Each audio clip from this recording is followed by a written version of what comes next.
The 12th Ministerial Conference of the World Trade Organization that concluded on the 17th of June in Geneva does pose a ray of hope in the current situation, in a situation of an ongoing pandemic, an open war in the midst of Europe, a looming hunger crisis, an unfolding debt crisis and a climate crisis.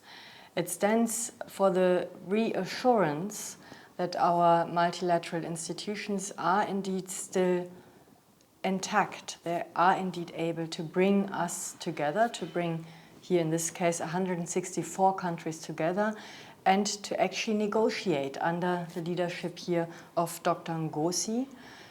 The countries did make agreements, and yes, these agreements are compromises. I will just touch on three areas. In the field of fisheries, after 20 years of negotiation, an agreement was now formed to ban fishery subsidies with regard to fishing practice in the high seas and with regard to harmful fishery subsidies that support illegal, unregulated and unreported fishing.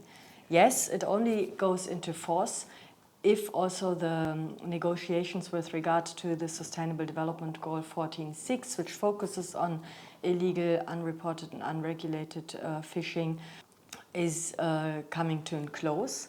But nevertheless, it is a very important agreement that is actually landmark within the field of fishery subsidies. With regard to the response to the pandemic and also with regard to the preparedness for future pandemics, ministers agreed to the existing intellectual property framework and the existing incentive mechanisms that assure investments into research and development, but at the same time agreed on a waiver on procedural practices that assures or facilitates the manufacturing and export of COVID-19 vaccines, also without the patent owners necessarily knowing. It is a compromise. And in dealing with the looming hunger crisis, it was agreed to exempt all humanitarian purchases for the World Food Programme from export restrictions and also to reduce export restrictions with regard to food and agricultural products to a minimum, and if put in place, to then at least assure complete transparency for the reasons for doing so. So overall, the glass is half full.